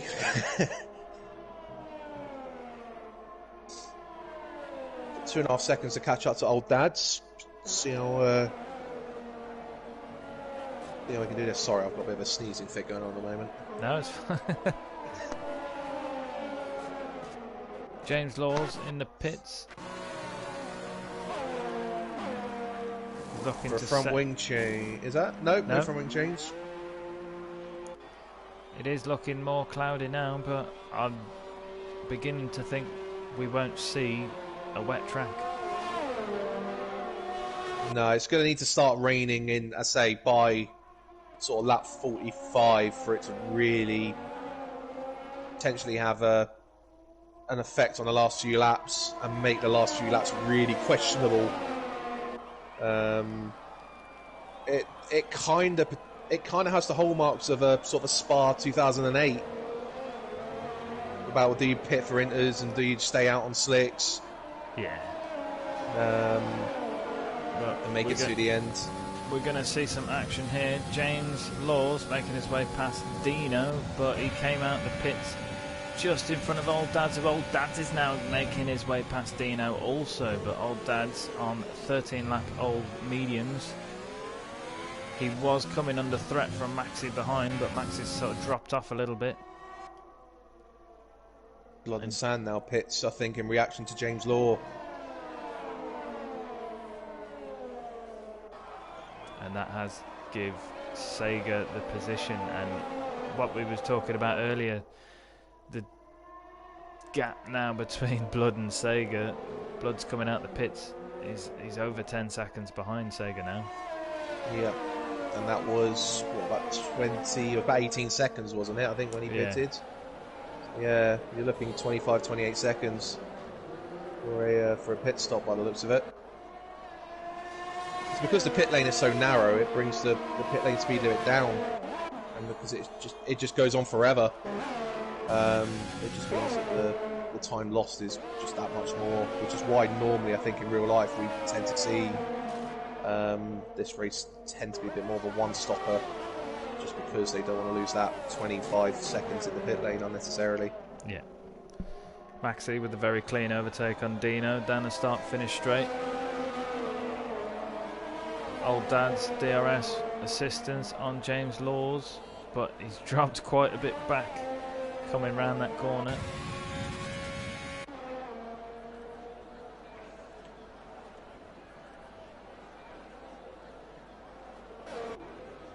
London Sands has not even completed his outlap yet, and he's taken nearly 1.5 seconds out of Sega.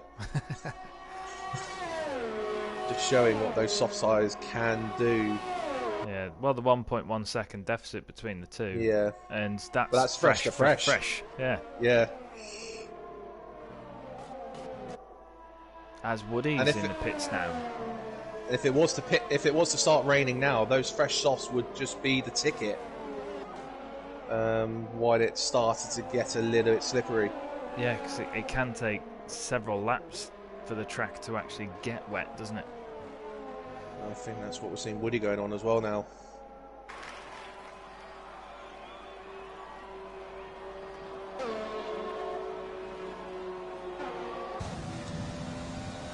The Woody obviously going to come out in second place, but he has got quite a bit of traffic. He does, but ghosting is on, but the only downside to ghosting being on is the fact that sometimes the cars don't move out your way. Yeah, it's just more of a distraction. Yeah. But he's behind this Dino, Maxi, Old Dads, and his teammate not too far, and James Law's not too far up the road either. Navigates Dino quite easily. Hopefully we'll get Maxi before the chicane. He doesn't get too distracted with that. Or not. Well, Maxi's not really pulling over, but Maxi, in his defence, to be fair, Dino is immediately behind Woody, so... Yeah. Still set a purple middle sector according to my screen there, did Woody, so... not affecting him too much at the moment. No. Blood and Sands. Fair play. 32.1, that's a cracking lap, and he's taken another 2 seconds out of Sega in setting that lap. Cal not yet responded. Woody 16 seconds behind. The thing is, as you said earlier, Cal, if he pits, he will have to serve that 5 seconds. So that will put him further behind Woody. Does that change his approach? Does he hope to make it to the rain and try and recover some ground that way? Does he try and play that tactic? Does he try and stretch it to the end? It's gonna be so tight how this is gonna work out. Yeah, one person's got it right and one person's got it wrong, and there's no way to tell until the Grand Prix is finished. Exactly.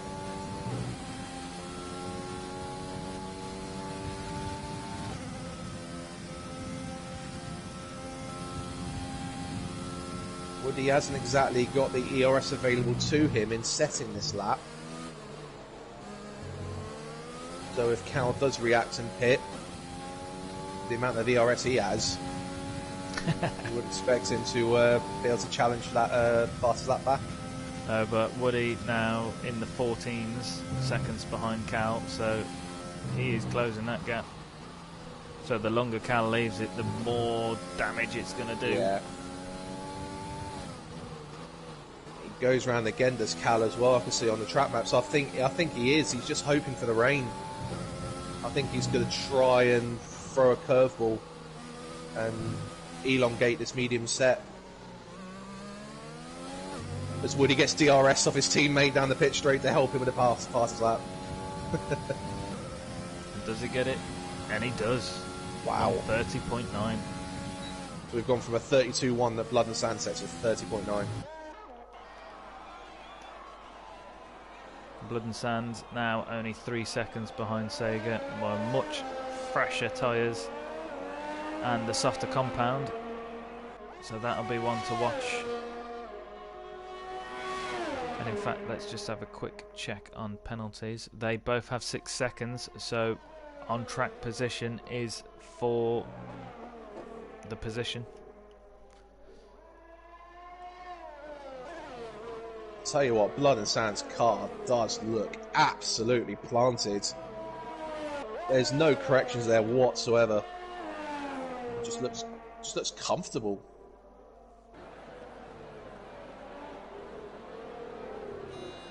Yeah, when you was doing your onboard with him, I did an onboard with him a few weeks ago, and he seemed to not use all the track available to him when I was watching him in quali, but this time he seemed to just nail it and get it bang on. Yeah, I think that podium he got in Baku, and he had a really good race at Canada. The confidence is high. His confidence is just increasing as the races go by. And it's just allowing him to just almost relax and just let his racing do the talking. Yeah, when you've got that confidence and you've got the pace to go with the confidence, it does take a lot of pressure off you, because he's now in the DRS window of Sega, and it doesn't look like it's took much work. No, not at all. I mean, obviously the tyre advantage will help that, but there's no... I've been on board with him for about a lap and a half now. I don't think there's been any risk of a corner cut or a track limits of running wide. There's no corrections. The rear just looks... as he cuts the corner there. Thanks, mate.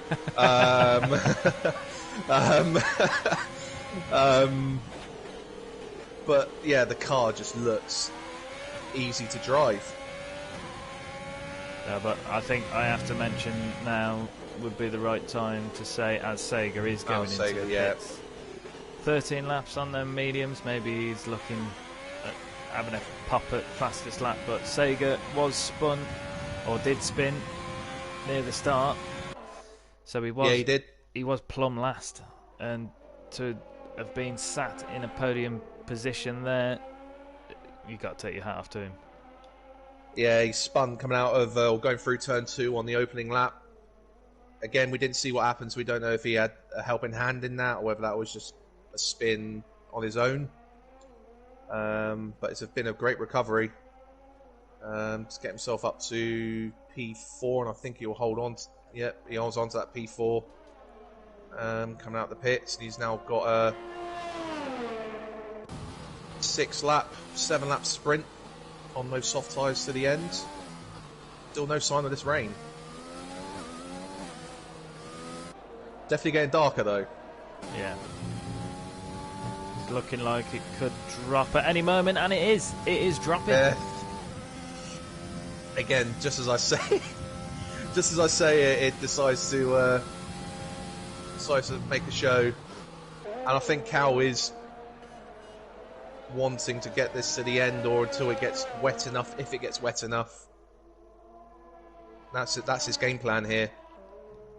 And I think Woody's realised that, because he's turned the wick up again all of a sudden, using up his ERS again. Yeah, well, 9 seconds behind, and Cal's got 8 seconds of penalties. Woody's got 3, so all Woody has to do is get within 5 seconds, and that's the net lead. Yep. But how is this going to affect things? Because if Cal pits, he's going to have to serve that 5 seconds. How much is this rain going to have an effect in these remaining 5-6 laps? On previous games, just based on historic knowledge, it always seems to get wetter a lot quicker when it rains at the very end of races. Now, I'm not sure that's the case on this game, but that's just something that we just got to keep an eye out on, and how slippery does it get. But I think I would much rather be... Oh, and Slugger is already opting for the intermediate tyres. But I do think I would rather be on 5-lap old softs rather than 20-lap old mediums in this wet weather.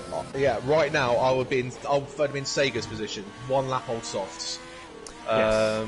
They would be the best, obviously the best tyre to be on now. But even more so with the slippery conditions, they will be providing even more grip than, say, the 20-lap old mediums that Cal is on.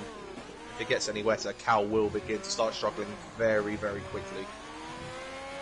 Slugger struggling on the intermediates, which is no surprise because I don't think it's anywhere near wet enough just yet. No. We haven't seen DRS get disabled yet, again, which tends to be the indication that it's wet enough for inters.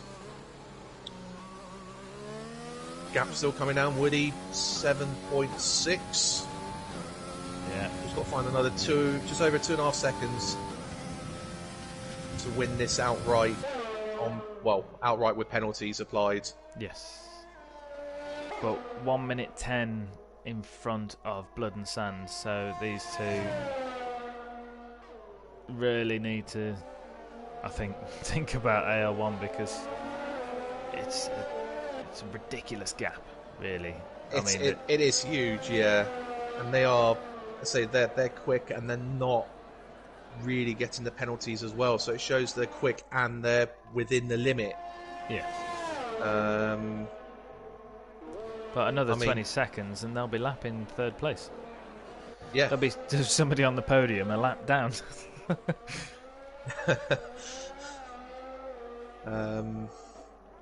Yeah, which isn't...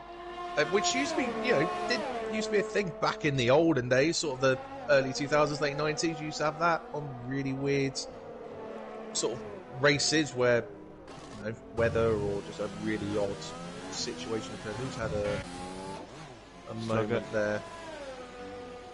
Yeah, Slugger's on those inters again. I think those inters are just overheating.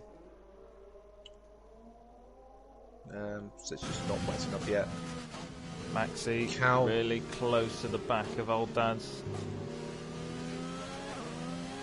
I think we saw Old Dad just get another penalty just a moment ago as well, didn't we? Yeah, Old Dad's now on 12. Dino dropping a position on 15 seconds. Slugger again, I think it is. Yeah, coming onto the back straight. Those inters are... he takes out the board that defines what turn that corner is. There's a lot of people got close all of a sudden. James Laws, Maxi, very close to the back of Old Dad's coming into turn 1. I wasn't sure if he was going to try to take the position there. And Old Dad's now on 15 seconds of penalties. Prev overtakes Dino. And Maxi overtakes Old Dad's. That's 10 lap old softs against 22 lap old mediums in slippery conditions. I think Old Dad's really struggling to keep that car facing the right way. I mean, Old Dad's was struggling in dry conditions on the slicks. He's now got wet conditions on the slicks. There's a lot of yellow flags out there all of a sudden. Prev is round and is missing his right end plate. I'm not sure what happened, whether he was there by himself, because I think Dino was around. It definitely looks like it's raining heavier all of a sudden. Drops are a lot more noticeable on my screen. And Cal's here. in the pits. Cal's in the pits, and it looks like Woody has stayed out. Oh, now is this the gamble for Inters? Must be. It must be. It is. And there's this 5-second penalty being served. So he was about 7 seconds ahead. I reckon he will be about 25, maybe more than that behind. Ooh, and James Laws is looking on the inside of turn 1 and let down a stake, but they both left each other room. James Laws cutting the corner of turn 2 to try and get the run on and let down a stake down into turn 3, but not able to get there. But this will be the call now. DRS is disabled, but Woody 24 seconds in front. And what is going on there? A letdown wanting to get the turn in for turn 6, and James was just there. And it just looked like the tyres just interlocked. Now, Cal, has he timed this right? It would be a very tough decision. 3 laps left of this Grand Prix, and Woody, can you lose 24 seconds on the wrong tyre? Well, DRS has been disabled already. We'll wait and see. I mean, I think the sector that Cal's come up to now, through turns 10, 11, 12, will be where Woody, will start to really lose out if the Inter is the tyre to be on. He's coming in. Brake. Oh, I thought he was going to speed in the pit there, but 24 seconds in front of Cal, and he's coming to the pits. 23. I'll tell you what. This is going to be close. Yeah. And now that Cal's served his penalty, it's 3 seconds each, so it's going to be a straight fight. Oh, Woody's coming out, but Cal's coming down the pit straight now. This is going to be so close. I think Woody might just... Come on, change of view. Oh, that's like... This is... Cal having a look down the inside, but Woody just holds on. Old Dad's with a 10-second penalty. I don't know what's going on there. But a lot of drivers now in for the Inters. I think Old Dad's has just straight lined the last couple of corners with the wet weather. Just looking on the track map. But we've got a fight to the finish. 2-lap sprint on Inters. I'll tell you what, on intermediate tyres they look like they're struggling. It almost looks like it's full wets nearly. A lot of spray coming up from the tyres. Cal's gaining on Woody. Oh, he's letting him know he's there, looking, trying to make him probably more make an error more than anything else.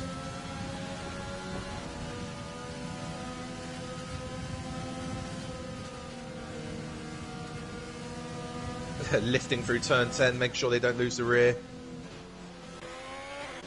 Blood and Sand is staying out. That's brave. But so's Sega, so he's got that. That's Old Dad's again on the mediums. But he has stayed out.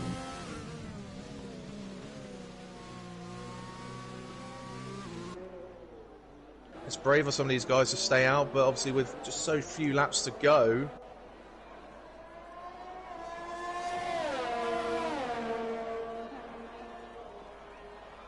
Cal's still not really using his overtake. He's got 92%.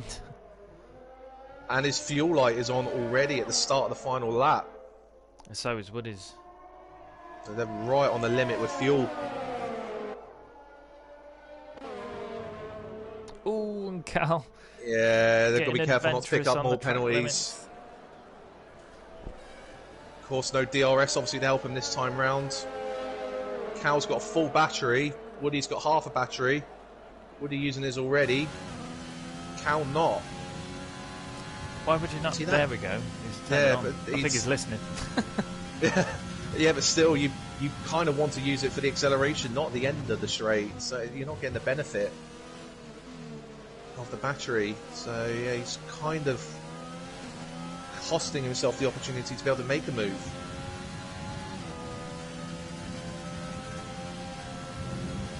We're in the last sector now of the last lap. These two are battling it out for the race win, both with 3 seconds of penalties. Both done very similar race strategies. Oh, traffic in the way as well. I think that's Sega, isn't it? That's 4th place Sega they're coming up to lap. That means Blood and Sand will be safe in 3rd, but Woody ahead of Cal at the minute, only 8/10 in it. We're coming up to the final corner, a sprint down to the finish line. Woody, full racing point, looking like he's going to take the race lead as Cal loses his rear end a little bit there. Cal wins the French Grand Prix and Woody wins the French Grand Prix, and Cal losing out by 7/10. Penalties all around, bar CHM, but Blood and Sand, personally my driver of the day. Phenomenal race to be back up on the podium. Sega having been lapped, this means that he's safe on the podium, but he's finished the race on the slick tyres, or will do when he finally gets round. And what a Grand Prix that was. Yeah, it came alive at the end again. The weather really throwing a curveball out there. Cal called a pit stop absolutely right. That even with the 5-second penalty served in his pit stop, he was still right with Woody. When Woody had exited the pit lane, having pitted for the Inters as well. It just showed how quickly, again, the grip just went away from them.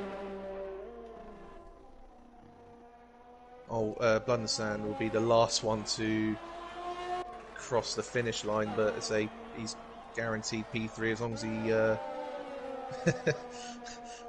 just tiptoe around the yeah. Which even if you don't get there, he'll still get P3 because it's.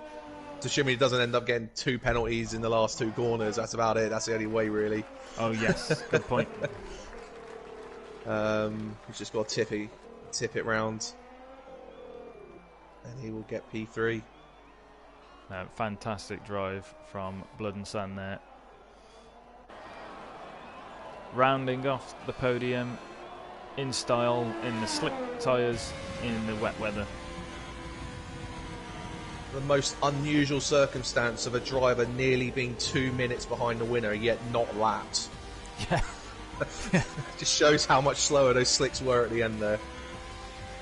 But the game has chose James Laws as driver of the day because it's probably most positions gained. But there is our podium. Woody Wolfe on the top step. Very close battle there with Cal for McLaren, and Blood and Sand taking up the final podium step for Haas. And he really is showing some tremendous form there.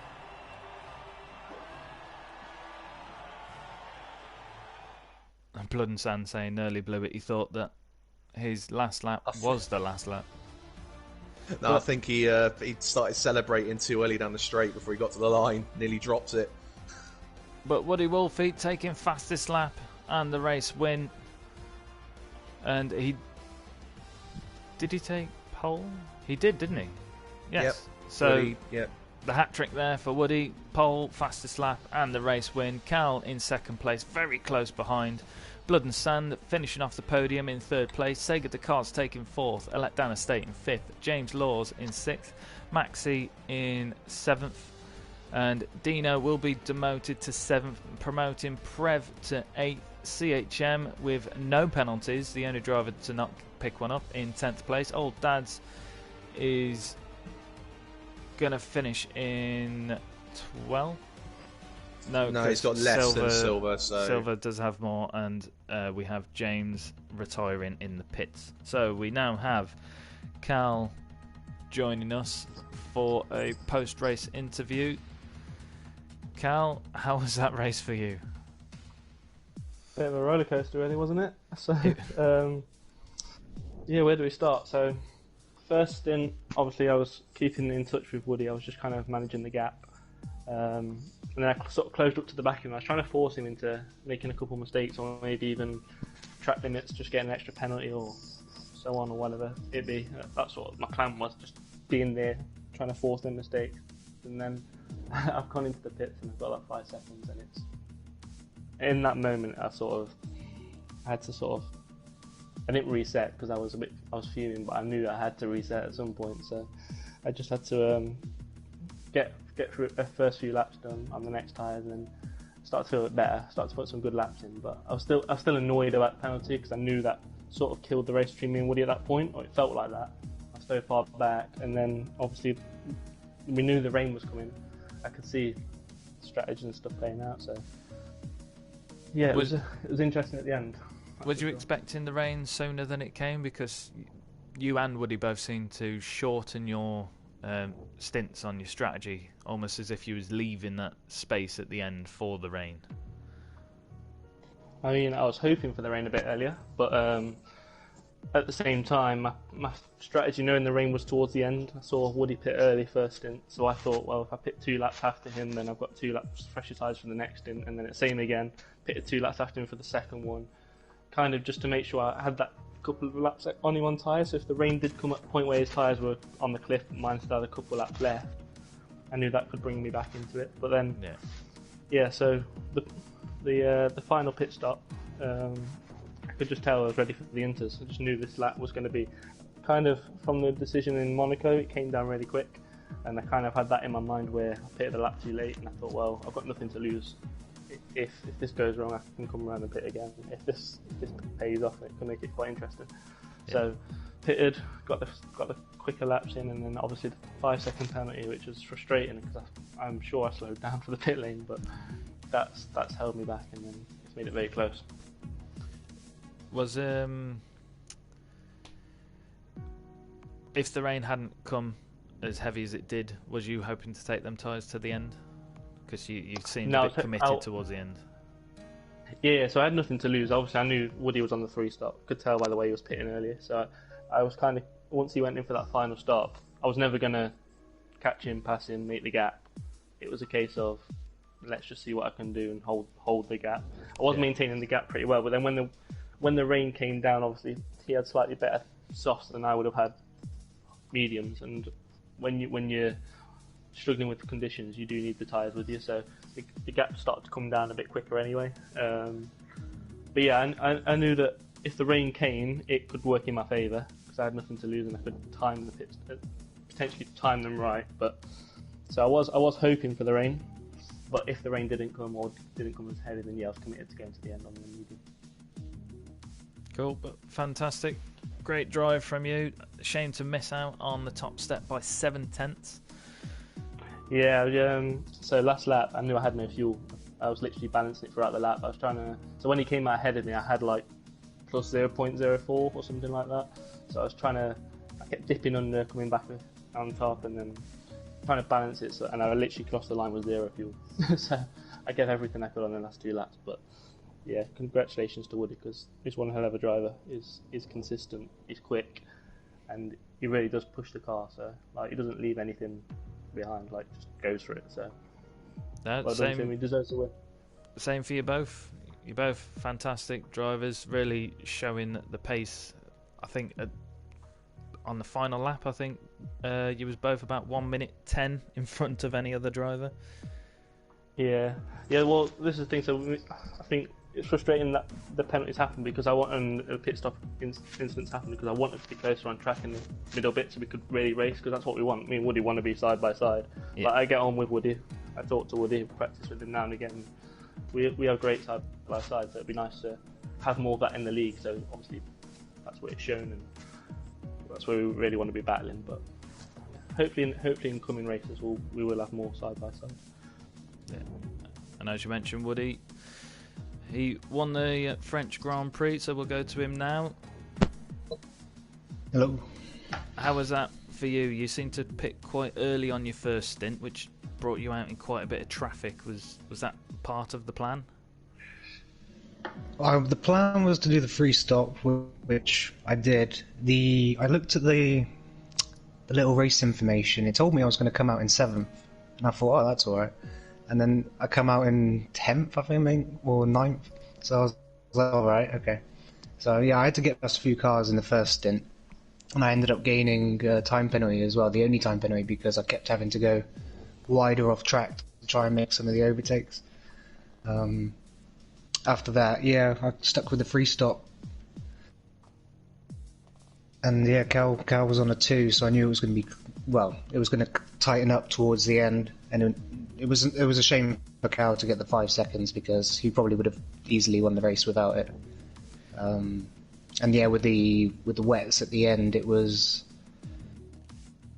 well, I kind of wanted to go to the end, but the DRS was disabled, had to come in, and I knew that Cal was going to be on it, and I'm quite surprised I came out ahead of him coming out the pit lane, to be completely honest. Yeah, because you went on an extra lap. Yeah, Cal pitted on the perfect lap, to be honest, and got that 5 seconds out the way with. And yeah, it was close towards the end. But no, that was a fantastic watch, and yeah, truly the battle between you and Cal was heating up there. Yeah, like Cal said in his interview, I agree. I think we are going to have some entertaining on-track battles between me and him, and hopefully we'll get them sooner rather than later. But yeah, me and Cal get along, and we race well. It's great to have drivers that get on with each other and that can practice together, but you two certainly excel the AL2 field. How would you feel if you was asked to promote early to AL1? I mean, if it has to be done, I'd probably go along with it, but I would probably prefer to stay in AL2 to keep this going. If it becomes a problem, like with me and Cal maybe winning on most of the occasions, then I can imagine it would be okay. Yeah, I mean, it's like today, you both finished a minute in front of any other driver, and normally Xerxes would be here, but he would fill in that gap a little bit between.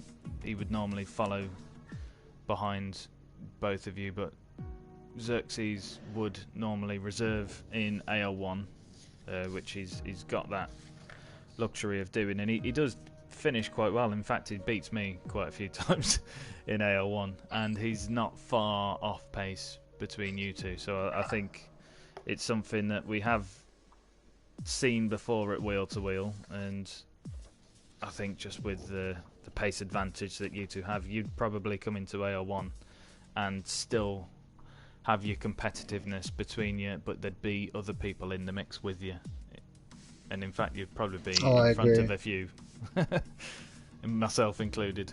I don't think I'd be able to catch either of you. I think it comes down to two things, doesn't it? First of all, probably me and Woody both want to go for this World Championship now, we're sort of into it. And secondly, we love to hear your commentary when we watch about the races. So. Well, we need to find someone from AL2 that'll do commentary for AL1, really. That's what we need to do, because then we'll have commentary no matter which league you're in. Yeah, true. Yeah, that'd be a good idea. But yeah, we'll see how it goes. If it comes to it, then you can give us the info. Cool. No, but that was a fantastic race, and yeah, really exciting. Brought some action, certainly towards the end, to see first and second cross the line with between 7 tenths between them. It's always going to be a great Grand Prix. Yeah, thank you. Yeah, it was enjoyable. No, well done. And next week we will be going round the Red Bull Ring of Austria. So join us then. Thank you, everybody, and stay safe.